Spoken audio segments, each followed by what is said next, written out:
Bonjour à toutes et à tous.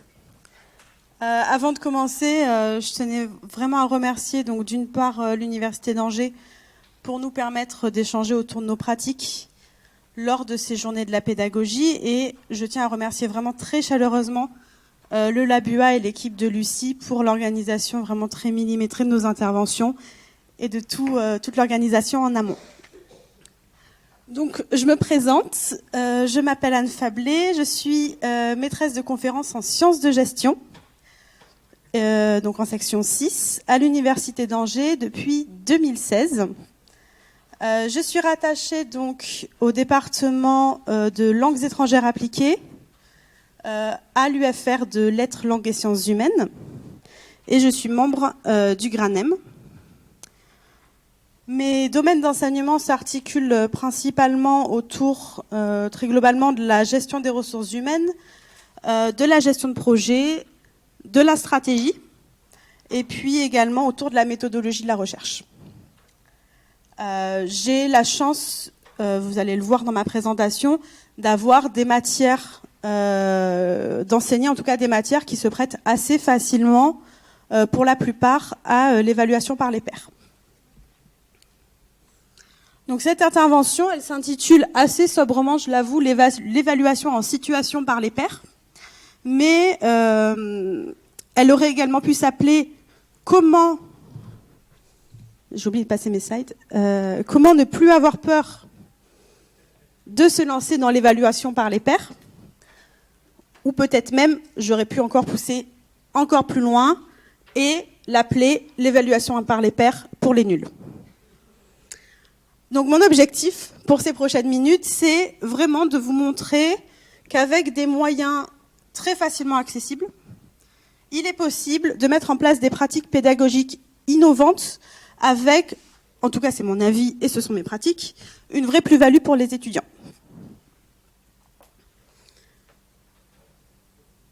Donc pourquoi, premier élément déjà, pourquoi est-ce que, à titre personnel, j'ai choisi de me lancer dans l'évaluation par les pairs dans le cadre de mes enseignements.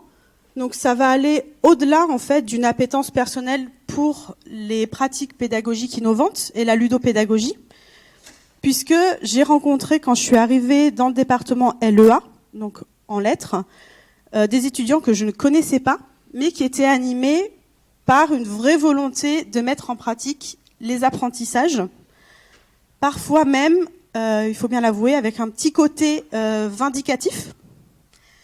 Et parallèlement, j'ai pu rencontrer des étudiants avec des niveaux universitaires extrêmement différents et avec des parcours antérieurs également très disparates. Et puis, dernier point, dans le cadre des cours en travaux dirigés, j'ai été confrontée assez rapidement, et j'imagine que je ne suis pas la seule, et que la plupart d'entre nous sommes déjà confrontés à ce genre de problématique, à un manque d'attention de la part de nos étudiants, notamment lors des restitutions de travaux d'autres groupes, par exemple des présentations orales. Mais également lorsque je faisais des retours au groupe, donc des retours personnels au groupe qui venait de passer, donc par exemple des feedbacks post-présentation ou des synthèses à l'issue d'une correction, etc. Et ces éléments-là m'ont amené en fait à me questionner sur des pratiques alternatives qui permettaient à la fois aux étudiants de mettre les mains un peu dans le cambouis, comme j'aime à dire un peu simplement, mais essayer aussi de garantir un minimum d'attention pendant mes cours, ce qui fait plaisir, et puis en tout cas j'ai essayé. Je ne sais pas si ça a totalement réussi à chaque fois. Et donc face à tout ça, face à toutes ces problématiques, c'est l'évaluation par les pairs qui m'a semblé être une réponse potentielle. Pour autant, il faut remettre dans le contexte d'alors, c'est que je n'avais que très peu de temps en fait pour le développement et la construction des outils, puisqu'on était à ce moment-là un peu au milieu du premier semestre, avec des périodes de cours assez chargées et sur mon année de prise de poste. Donc, peu de temps à consacrer à la mise en œuvre d'outils et au déploiement d'outils. Et voilà donc comment j'en suis arrivée à proposer des outils simples, rapides, faciles à prendre en main par les étudiants. Et l'expérience m'a révélé je vais être honnête, que ces objectifs ne sont que très rarement atteints de manière simultanée. Je préfère vous prévenir en amont. Donc ma présentation va s'articuler en 4 points, chaque point reprenant en fait chacune de mes expériences. Je les ai présentées de la plus simple à la plus complexe, et donc tout ça accompagné en fait d'un retour d'expérience que j'ai souhaité le plus honnête possible. Vous le verrez sur les points forts et sur les points faibles. Et puis une partie peut-être plus anticipatoire en conclusion sur mes pistes d'action pour les années à venir pour améliorer ces pratiques, dont je reste quand même convaincue de l'utilité pour les étudiants.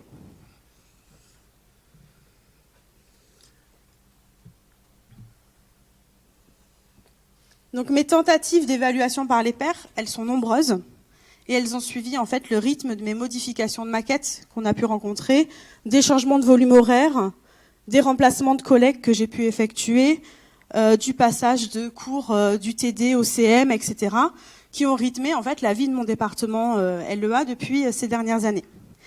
Et là, c'est des interventions que je vais vous présenter qui concernent des étudiants de L1, L2, Master 1 et Master 2, et donc comme je vous le disais, sur des matières très appliquées puisque c'est celles que j'enseigne. Et donc on commence avec ces premières évaluations sur les évaluations en direct. Donc mon objectif de départ, comme je vous l'ai précisé en début de présentation, c'était vraiment de trouver un moyen de maintenir ou même de déclencher l'attention des étudiants pendant les moments en fait où ils sont passifs, c'est-à-dire les moments où ils ne prennent pas de notes sur le contenu du cours. Et donc là, on est en licence 1 et licence 2 sur des TD de méthodologie du travail universitaire, donc de MTU, sur des TD de projet professionnel de l'étudiant et de sociologie des organisations. Et j'ai proposé en fait aux étudiants d'être rapporteurs. Alors je mets des guillemets, puisque c'est à la manière d'un jury de thèse. C'est ambitieux pour des L1 et des L2. Mais voilà, dans l'idée, en fait, un groupe apprenait au début du cours qu'il allait devoir en évaluer un autre, qui allait passer à l'oral. Le barème proposé était le même que le mien. Il devait remplir la grille de manière collective et rédiger une courte observation pour justifier la note. Donc les étudiants devaient, pendant la présentation, écouter, prendre des notes, poser des questions au groupe, et ils avaient ensuite 24 heures pour me déposer le document rempli dans les temps. Aujourd'hui, l'utilisation maîtrisée de Moodle de ma part permettrait de gagner du temps et du papier. Donc cet exercice, à ce niveau-là, m'a semblé responsabiliser les étudiants qui sont sentis en fait investis d'un rôle professionnel, et c'est vraiment l'attente de nos étudiants en LEA. Je n'ai jamais eu de document non rendu. Les étudiants ont généralement joué le jeu. Ils ont pu aussi avoir accès à mon barème d'évaluation que j'avais expliqué en amont lors de la présentation de l'exercice. Et les étudiants évalués étaient sûrs qu'au moins un groupe les écoutait, parce que des fois, ils ont l'impression de parler un petit peu en face d'un public qui prend des notes ou qui regarde son ordinateur. Et donc, un groupe qui les écoutait avec beaucoup d'attention et qui allait leur poser des questions. Les notes données ont été intégrées dans la note d'oral du groupe. Alors, elles sont généralement plus élevées que les miennes, mais elles ont le mérite d'être justifiées par le groupe.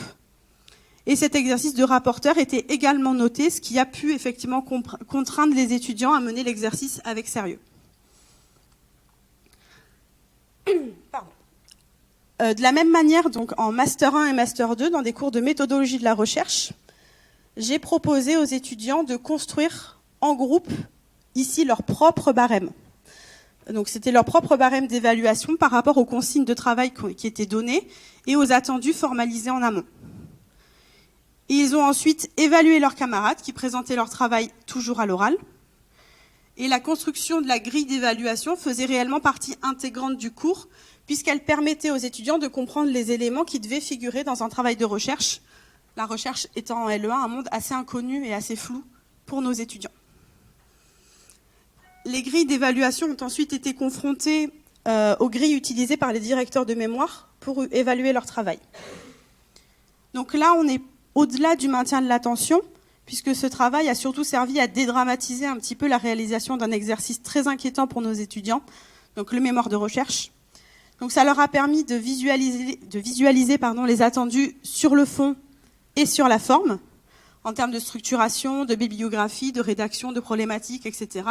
Et donc, ils ont pu eux-mêmes aborder le mémoire en connaissant les critères d'évaluation spécifiques de ce type d'exercice.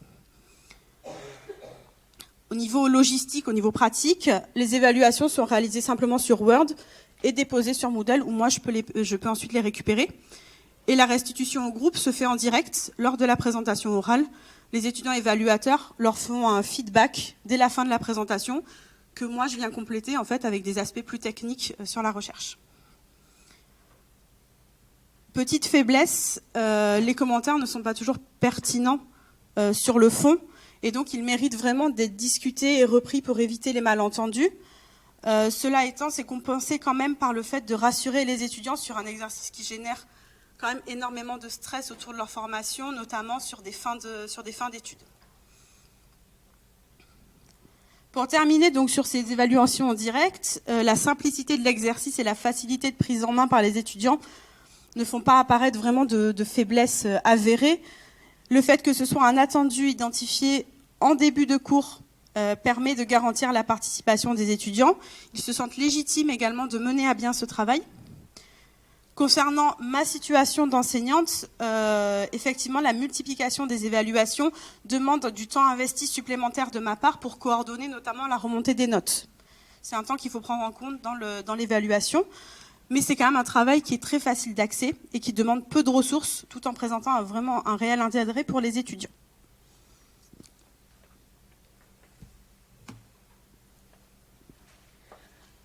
Deuxième partie, on est toujours sur des évaluations en direct, mais là j'ai vraiment souhaité préciser qu'il s'agissait d'évaluations anonymes en direct,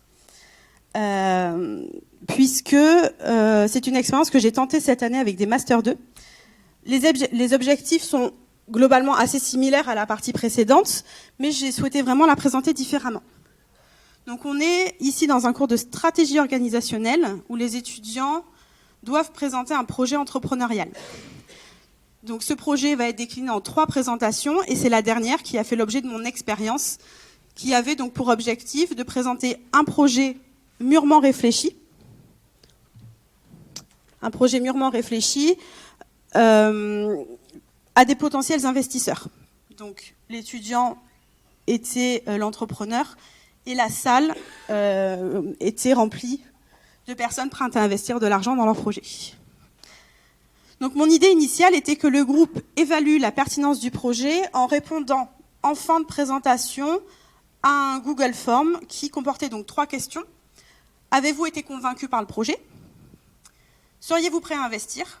Et quelles sont vos remarques? Donc les évaluations étaient anonymes, mais permettaient aux étudiants convaincants en fait, de récupérer des points bonus sur leurs notes.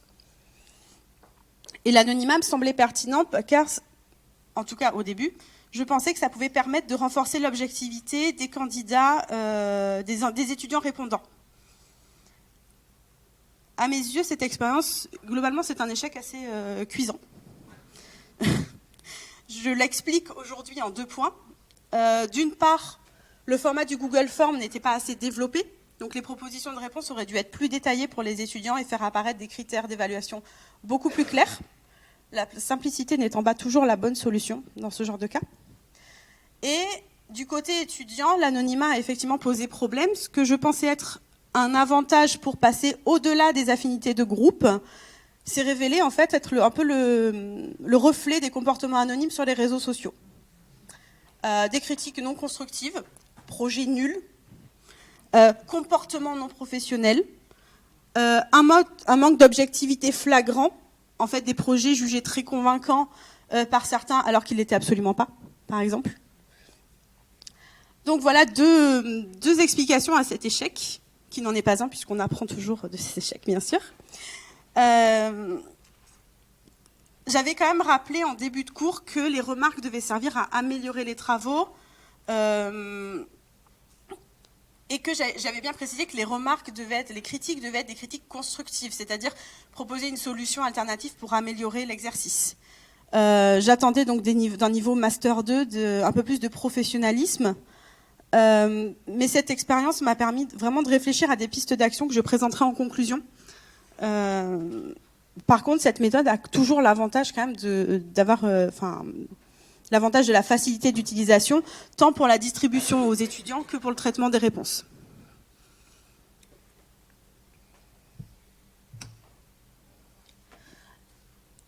Le troisième type d'évaluation par les pairs que j'ai pu mettre en place, je l'ai appelé la prime de performance. Je vais vous expliquer pourquoi. On est sur un niveau, sur un cours de gestion de projet à distance en M1. Donc les étudiants sont en fait en stage dans le monde entier, puisqu'ils sont à LEA, et ils doivent travailler en équipe à distance. Donc les groupes sont assez conséquents, c'est environ 10 étudiants par groupe, et on a un chef de projet qui est désigné dès le départ par le collectif. Donc le chef de projet ne s'auto-désigne pas, il est validé par ses pairs justement, pour prendre cette fonction. Et ce chef de projet, il a pour mission, à la manière d'un manager qui distribuerait une prime de performance à son équipe, qui aurait une enveloppe financière à distribuer, de répartir entre ses membres 5 points bonus. Donc il peut agir de la manière dont il le souhaite, c'est-à-dire soit répartir la prime de manière équitable, soit traiter la distribution des points au cas par cas. Donc c'est un exercice qui a été compris globalement dans son principe par les étudiants parce qu'il repose sur un système de rémunération qu'on identifie déjà en amont dans les cours de gestion des ressources humaines. Par contre, les 2 chefs de projet ont indiqué dans leur rapport qu'ils ne se sentaient absolument pas légitimes pour distribuer des points à leur équipe. Malgré en fait le peu d'enjeux que représentent 5 points distribués à 10 personnes sur une note encore noyée après dans une moyenne. Ils ont tout de même joué le jeu et ils ont en fait exclu du processus les personnes qui n'avaient pas du tout pris part au projet. Donc généralement, c'était 1 ou 2 personnes par groupe. Et ils ont réparti les points de manière équitable entre les autres membres de l'équipe. Donc ça faisait du 0,67 points par étudiant sur la note finale, ce qui généralement ne change pas grand-chose au niveau attendu. Et donc, à mon sens, pour nos étudiants qui sont quand même amenés à devenir managers, cette mise en situation, elle leur permet d'identifier des aspects de leur métier que j'aborde généralement seulement de manière théorique. Et donc les étudiants chefs de projet, ils ont, à mon sens, en tout cas dans cette expérience, ont pu réaliser l'importance du manager dans la gestion d'une équipe. Et les membres de l'équipe ont en fait trouvé les répartitions légitimes et justifiées.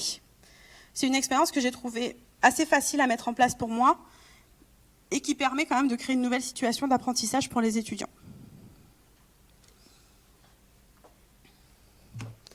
La dernière expérience dont je voulais vous parler, c'est sûrement en fait la plus aboutie, la plus appréciée des étudiants et celle que j'apprécie moi aussi le plus. Donc je l'ai appelée le processus de recrutement. Donc la première version, donc elle se fait en 2 versions. La première version partait du constat suivant. Donc, je suis enseignante en matière appliquée en LEA, je suis le A de LEA. On est 2 pour énormément d'étudiants. Et on est régulièrement sollicité par les étudiants de licence 2. Quand je suis arrivée, en tout cas en 2016, c'était comme ça, pour la correction des CV et des lettres de motivation.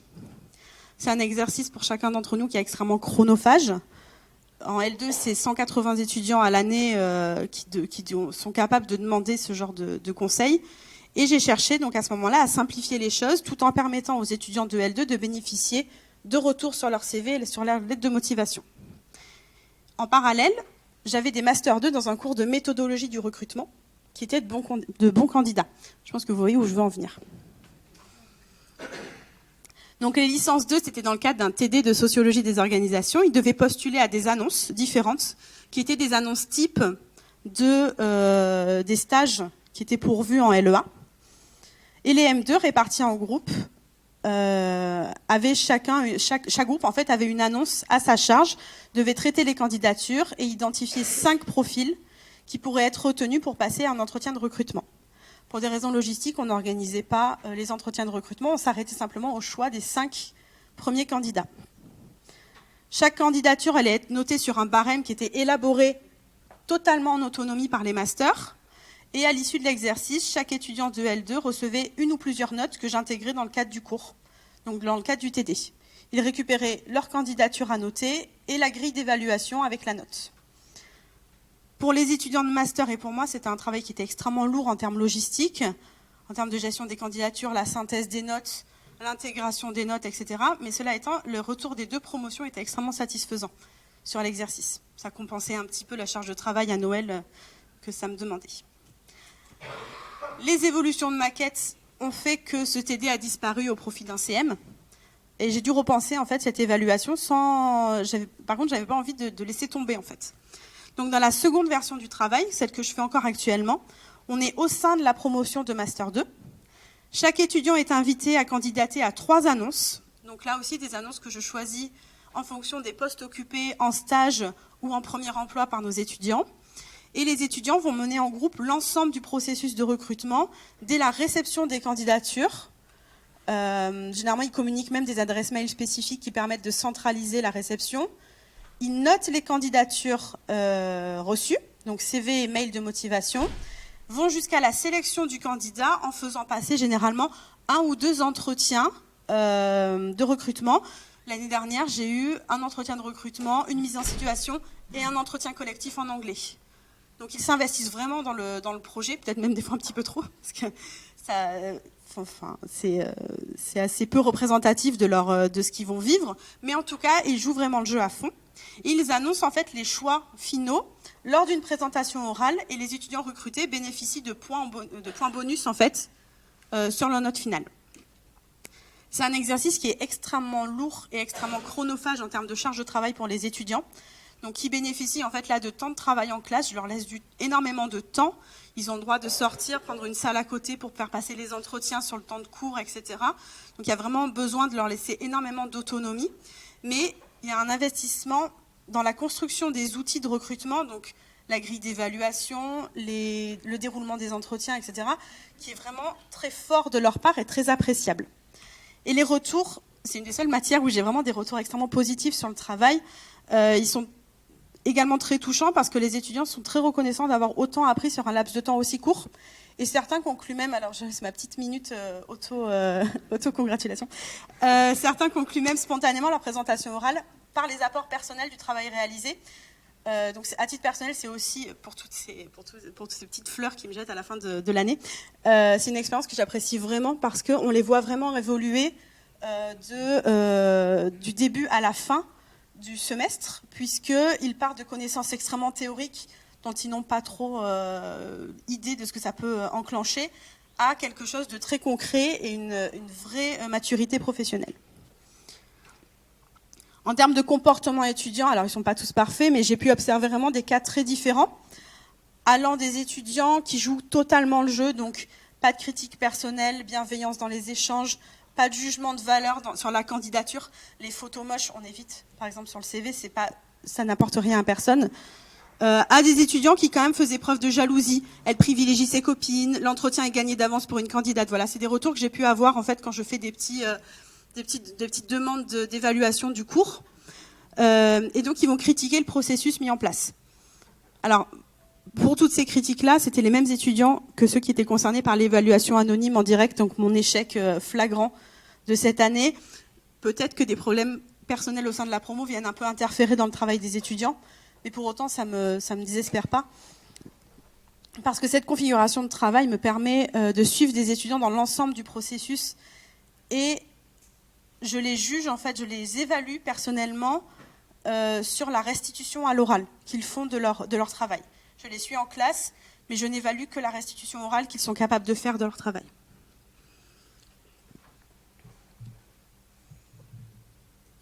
Pour conclure ce retour d'expérience, je voulais vous présenter quelques pistes d'amélioration que j'envisage dès l'année prochaine, pour aussi être honnête avec vous et vous montrer que c'est toujours une remise en question permanente. Un mode d'emploi de la réalisation de feedback que j'aimerais réaliser avec Geniali et puis réaliser avec le Labua aussi, qui sera joint donc en fait à faire un guide unique de l'évaluation par les pairs qui sera joint à tous les étudiants concernés dans mes cours. L'objectif étant de leur montrer les attendus en termes de feedback. Donc, qu'est-ce que c'est une critique constructive? Comment on fait preuve de bienveillance et de professionnalisme? Comment on ne porte pas de jugement de valeur sur un travail, mais on a vraiment un œil professionnelle et adaptée, parce que je pense que ça leur sera également utile dans leur carrière professionnelle, puisque ce sont des étudiants qui se dirigent vers des carrières d'encadrement.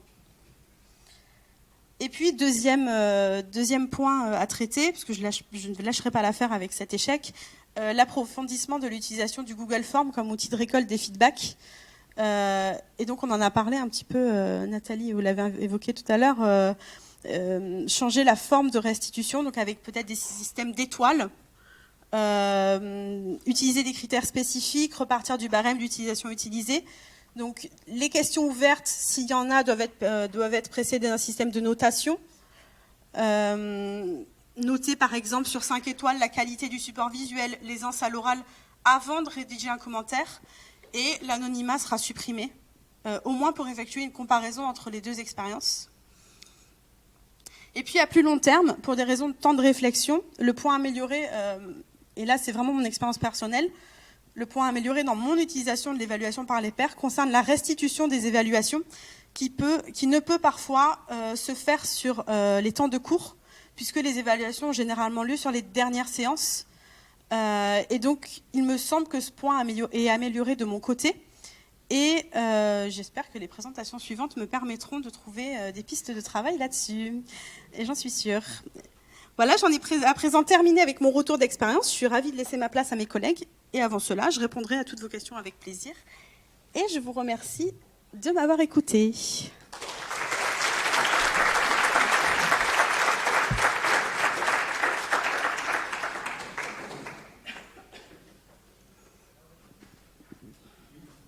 Oui.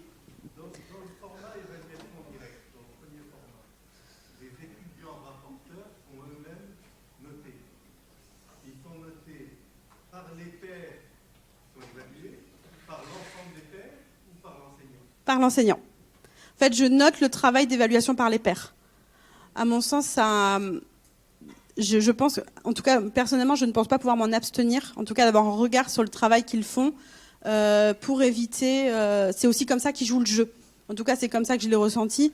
La carotte et le bâton, sur des niveaux en licence 1, licence 2, à mon sens, on a quand même besoin d'avoir un regard sur le travail qui est effectué. Donc ils évaluent et j'évalue, ça fait l'objet d'une note supplémentaire en fait sur la qualité du travail fourni, savoir si c'est objectif, si les critiques sont bien formulées, si le barème a été bien respecté, si le commentaire est quand même globalement construit, etc.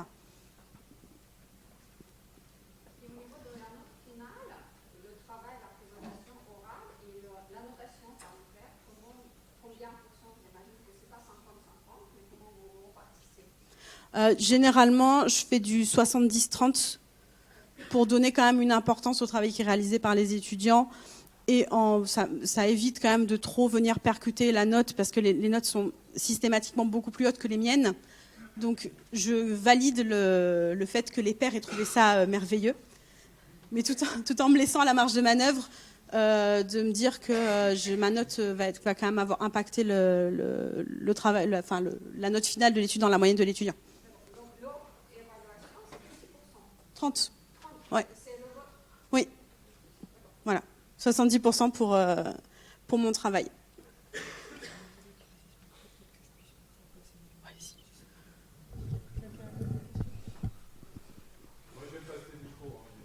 On entend très bien. Je te remercie déjà beaucoup pour la présentation qui était passionnante et inspirante. Merci. Petite question, par exemple sur le premier, mais ça pourrait être sur le quatrième en V1 également. Parce qu'à partir du moment où ça va être basé sur beaucoup d'euros, globalement, quand tu as une grande promotion, combien de temps est dévolu justement à ces euros, à ces échanges sur ton temps pédagogique? Ça doit prendre un temps assez important, non? Ou c'est des présentations orales qui restent très courtes et des questions qui restent peu nombreuses? Alors les questions sont peu nombreuses dans la mesure où les étudiants sont souvent assez peu inspirés. Les cours sont des cours assez peu techniques, donc la MTU, le 3PSE, c'est des cours où les étudiants sont beaucoup en autonomie. Effectivement, il faut prévoir un gros temps de préparation. On a des TD à 45-50, donc il faut prévoir, je dirais, sur 12 heures, il y a bien 4 heures pleines millimétrées, chronométrées, qui sont dédiées aux présentations. Je fais des présentations assez courtes, Mais par contre, chronométré, les étudiants sont coupés dès qu'ils dépassent. Enfin, voilà, c'est un peu, c'est l'armée.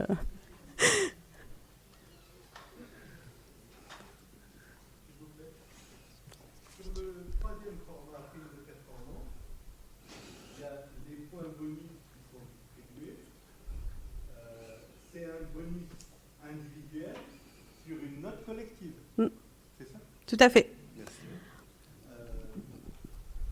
Et pourquoi pas de malus? Pourquoi? C'est une bonne question. Parce que j'y ai pas pensé. Effectivement, il y a des étudiants qui n'avaient pas du tout pris part au projet. Alors quand c'est vraiment pas pris part du tout, généralement ils sont sortis du groupe et ils ont 0. Si les étudiants sont capables de me prouver effectivement qu'il y a eu 0 échange, rien du tout, et ils le sont, là c'est 0. Et je leur demande toujours leur avis avant de mettre 0 à un étudiant, en leur demandant s'ils sont d'accord, si ils pensent que ça mérite. Enfin voilà, il y a quand même beaucoup de discussions. Le malus, pourquoi pas, mais si déjà ils se sentent pas légitimes à donner un bonus, comment les légitimer à donner un malus? C'est toute la question, mais je trouve ça très intéressant. Merci.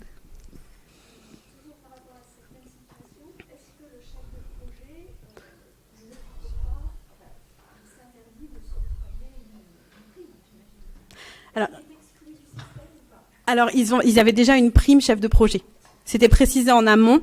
Ils prenaient en fait 1 point, je crois, de mémoire pour avoir supporté la charge de travail liée au management de projet sur ce cours. Donc synthétiser l'information, faire un peu de recadrement quand les étudiants ne travaillaient pas. Enfin, c'est un cours qui ça demande une grosse charge de travail, donc qui était rétribué d'office en fait. Il aurait pu se mettre une prime. Il l'a pas fait. Enfin, ils l'ont pas fait. En tout cas, les étudiants n'ont pas cherché à le faire. C'était des promos très bienveillantes entre elles, donc je pense qu'ils y ont même pas pensé. Mais effectivement, on aurait pu anticiper qu'ils auraient pu le faire.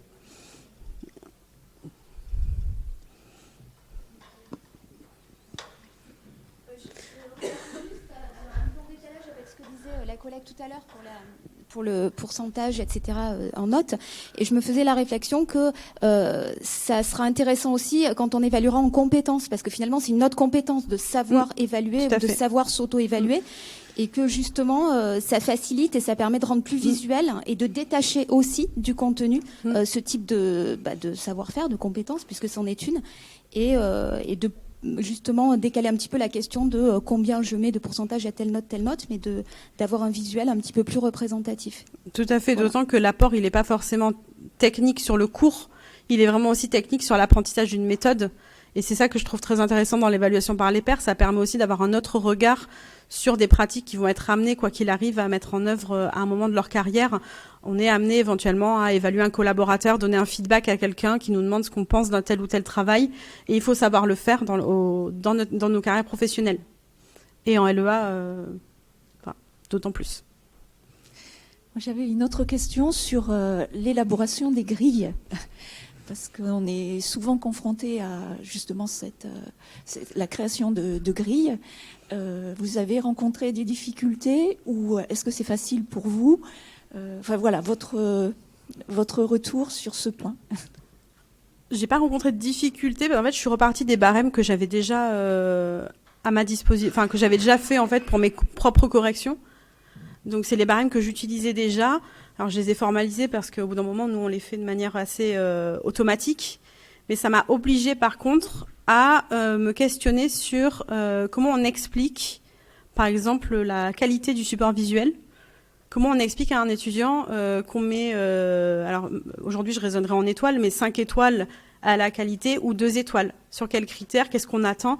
Donc il y a tout un travail de préparation amont et ça prend aussi de la place sur le contenu de cours, sur comment on fait une bonne présentation. Alors dans les cours de MTU, c'est super parce qu'en fait ça correspond aussi aux attentes du cours. Donc finalement, ça rentre là-dedans. Pour les cours de sociologie des organisations, il faut s'accorder le temps d'explication du barème sur des laps de temps d'enseignement qui sont déjà assez courts. Je réfléchis à mettre à distance éventuellement, faire des supports à distance dont l'étudiant serait obligé de prendre connaissance là-dessus pour justement regagner du temps de cours a posteriori. Merci. Je réagis juste, c'est lié à la question précédente, en fait, par rapport à la construction en groupe de leur propre barème. Je me demandais comment ils construisaient leur propre barème et si les étudiants à la fois rapporteurs, enfin ça concerne les évaluations en direct, rapporteurs, enfin les étudiants qui évaluaient l'autre groupe, est-ce que les deux groupes, enfin tous travaillaient sur la grille et construisaient ensemble leur barème, et comment vous faisiez, est-ce que vous donniez, ce que vous avez dit après que vous confrontiez cette grille à la grille du mémoire, mais est-ce qu'ils avaient cette grille au départ? Enfin, comment ça s'est fait, cette construction? Donc ça c'est en master, donc en licence c'est mon barème, parce que le fait de construire un barème demande quand même un support technique avant, puisqu'en fait pour construire la grille ils ont le cours. Et donc, ils identifient dans le cours les grandes parties, par exemple, le contenu d'un mémoire de recherche, est-ce qu'on a bien toutes les parties? Ça, c'est facile pour eux d'identifier. Sur le fond, par exemple, est-ce qu'on a bien une bibliographie? Est-ce qu'on a une problématique qui est bien construite de la manière dont on a vu en cours qu'elle devait être construite? Donc voilà, c'est des grilles comme ça. Et en fait, par expérience, les grilles, c'est toujours les mêmes. Les étudiants, il y a toujours une partie fond, une partie forme. Ils développent, alors souvent, ils mettent plein de points sur la forme. Comme ça, ils sont sûrs d'avoir des super notes. Nous, c'est pas ce qu'on fait, donc généralement, ils tombent un peu des nues. Mais en fait, les grilles, par expérience, sont souvent les mêmes, fond, forme, et puis après, ils reprennent les éléments du cours, en fait, qu'on a vus ensemble dans la première partie du cours, pour venir les intégrer dans la grille. Et globalement, c'est toujours la même. Je pense que le cours de recherche s'y prête assez, parce que c'est des exercices très standardisés, donc c'est plus simple pour eux. J'ai pas testé sur d'autres cours, peut-être plus, qui laissent peut-être plus de place à l'interprétation, ce genre de choses. Donc c'est le fait qu'ils aient eu déjà des grilles, enfin qu'ils aient travaillé... Qu'ils aient déjà eu le support technique, le cours théorique avant. D'accord, ouais. Oui. Ils ont eu affaire à des grilles, ils se basent là-dessus parce que ça... c'est pas des grilles, c'est vraiment mon cours, en fait, qui vient reprendre les grands points, et ils se servent en fait du cours qu'ils ont pris pour identifier les éléments indispensables pour évaluer un mémoire. Voilà. Et puis après, on confronte généralement... Il n'y a jamais eu de surprise d'étudiant qui m'a trouvé quelque chose de complètement incohérent. Globalement, il y a toujours tout. Je n'ai jamais, jamais d'oubli, jamais de choses comme ça. Enfin, je pense qu'on leur martèle assez les composantes essentielles d'un mémoire et ce qu'on attend d'eux en termes de travail pour que finalement ça rentre en fait. Comme quoi.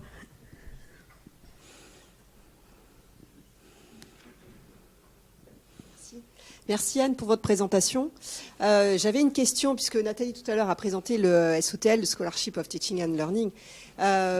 Est-ce que vous leur avez demandé ce que ça leur avait apporté, ce qui les avait surpris, ou est-ce que vous avez l'intention de le faire? Alors j'aimerais bien le faire, et en fait pour les M2, ils l'ont fait spontanément pour la dernière évaluation. Plusieurs fois j'ai eu, Madame, est-ce qu'en conclusion, on peut mettre ce qu'on pense de l'exercice? Voilà, donc là j'ai des retours. C'est pas forcément des retours que j'ai de manière formalisée en tout cas. Et sur le cours de M1 aussi, où la prime de performance, il y avait énormément de paragraphes sur comment ils ont distribué les points, mais sur tout ce que ça apporte et tout ce que ça implique en termes de compétences, en termes de méthode. Donc finalement, on voit transparaître ce genre de choses. Et effectivement, sur le cours de M2, j'aimerais bien avoir quelque chose de plus formalisé pour avoir une espèce de... Peut-être qu'il y a d'autres choses qu'ils aimeraient, en fait. Même si le laps de temps de cours est très court et qu'ils en font déjà énormément. Je suis toujours impressionnée par la capacité de travail qu'ils arrivent à déployer, parce que c'est quelque chose de très très lourd. Mais effectivement, ça vaudrait le coup de formaliser en fait ces petits retours à la fin. Je profite que j'ai le micro juste à côté de moi. Vous avez mentionné tout à l'heure vos espoirs dans Moodle. Moi, j'utilise deux outils d'évaluation par les pairs. Il y a l'outil Atelier, je ne sais pas si vous connaissez, et l'outil Dynamo. Donc, Atelier, c'est plutôt l'évaluation d'une production par d'autres étudiants. Et alors, il y a l'outil Dynamo qui permet vraiment d'auto-évaluer. Chaque étudiant dans un groupe doit s'auto-évaluer, évaluer ses pairs, son de critères, et ça permet de moduler en fait la note. Vous donnez là, vous faites un système avec une pondération. Le système permet vous donner la note du travail final, global, et puis les points sont distribués en fonction de cette évaluation aux différents étudiants. Je ne sais pas si vous allez explorer ça. Mais alors, pas encore, mais c'est vraiment des outils très intéressants. Merci.